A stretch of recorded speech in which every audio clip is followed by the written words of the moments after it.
पेड़ पर एक गिलहरी और एक कौवा रहते थे। दोनों में अच्छी दोस्ती थी। गिलहरी बहुत ही परिश्रमी थी, वही उसके विपरीत कौवा उतना ही आलसी था। एक दिन दोनों पेड़ पर बैठे बातें कर रहे थे। गिलहरी ने कहा, कौवा भैया, क्यों ना हम भी खेती करके कुछ अनाज इकट्ठा कर ले। क्योंकि खराब मौसम जैसे बहुत सर्दियों के दिनों में या बारिश में खाना खोजने की परेशानी से बचे रहेंगे और अपने घर में रहेंगे, कहीं भटकना नहीं पड़ेगा। कौवा बोला, ठीक है, कल से काम शुरू करते हैं। पहले खेतों की जुताई करनी पड़ेगी। गिलहरी ने कहा, हाँ कौवा भैया, हम लोग सुबह जल्दी उठकर खेत पर अगर पहुंच जाए तो शाम तक खेत की जुताई का काम खत्म हो जाएगा। कौवा बोला, ठीक है, कल सुबह चलते हैं। दूसरे दिन सुबह गिलहरी कौवा को बुलाने आई। बोली, कौवा भैया, सुबह हो गई है, चलिए खेत की जुताई कर लेते हैं। कौवा अपने घर में आराम से सो रहा था। उसे सुबह उठकर इतनी मेहनत का काम करने का मन नहीं था। उसने गिलहरी से कहा, तू चल, मैं आता हूँ, चुपड़ी रोटी खाता हूँ, ठंडा पानी पीता हूँ, हरी डाल पर बैठा हूँ। गिलहरी अकेले ही खेत पर जाकर जुताई का काम करने लगी। शाम तक जुताई का काम हो गया, लेकिन कौवा शाम तक भी खेत पर नहीं पहुंचा। दूसरे दिन फिर गिलहरी कौवा को बुलाने आई। बोली, कौवा भैया, चलिए, खेत की जुताई हो गई है, अब बीज डाल देते हैं। गिलहरी की बात सुन आलसी कौवा बोला, तू चल, मैं आता हूँ, चुपड़ी रोटी खाता हूँ, ठंडा पानी पीता हूँ, हरी डाल पर बैठा हूँ। गिलहरी फिर चली गई और अकेले ही खेतों में बीज डालने का काम भी कर लिया। कुछ दिनों बाद गिलहरी फिर कौवा को बुलाने उसके घर गई। बोली, कौवा भैया, अब तो खेतों में बीज भी उग गए हैं, उन्हें पानी देने चलना है।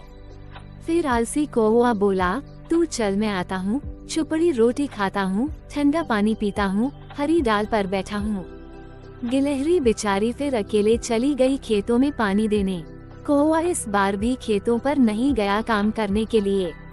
कुछ दिन बीत गए। एक दिन की गिलहरी फिर से कौवा के घर गई। उसने कहा, कौवा भैया, हमारी फसल तैयार हो गई है, चलिए उसे काट लेते हैं। कौवा ये बात सुनकर बहुत खुश हुआ और फिर से बोला, तू चल, मैं आता हूँ, चुपड़ी रोटी खाता हूँ, ठंडा पानी पीता हूँ, हरी डाल पर बैठा हूँ। गिलहरी फिर से खेतों में फसल काटने चली जाती है और अकेली ही सारी फसल काटती है। कौवा फिर से उसकी मदद करने नहीं पहुँचता है। दूसरे दिन गिलहरी फिर से आती है और कहती है, कौवा भैया, मैंने सारी फसल काट दी है, चलिए अपने हिस्से की फसल आप ले लीजिए।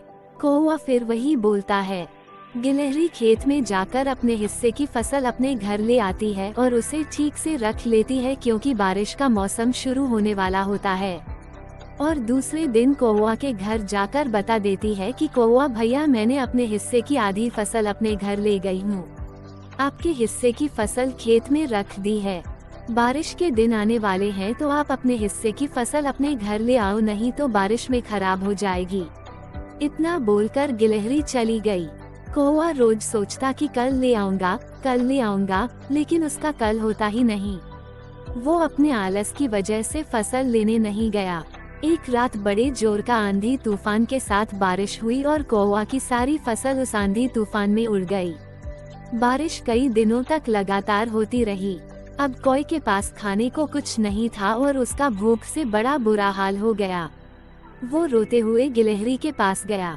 उसने कहा, गिलहरी बहन, मुझे माफ कर दो, मैं अपने आलस में जीता रहा और सारी फसल बर्बाद हो गई। मैंने ना तो तुम्हारी मदद की और ना उस फसल को ही घर लाया जो तुमने खेत में मेरे लिए रखी थी। मैं कई दिनों से भूखा हूँ, इसलिए तुम्हारे पास आया हूँ मदद मांगने। गिलहरी ने पूरे दिल से कौवे का स्वागत किया और उसे खाना भी खिलाया। कौवा अपने किए पर बहुत पछता रहा था। उसने गिलहरी से कहा, बहन, मुझे माफ कर दो, अब से मैं यह आलस करना छोड़कर तुम्हारी तरह मेहनत करूंगा।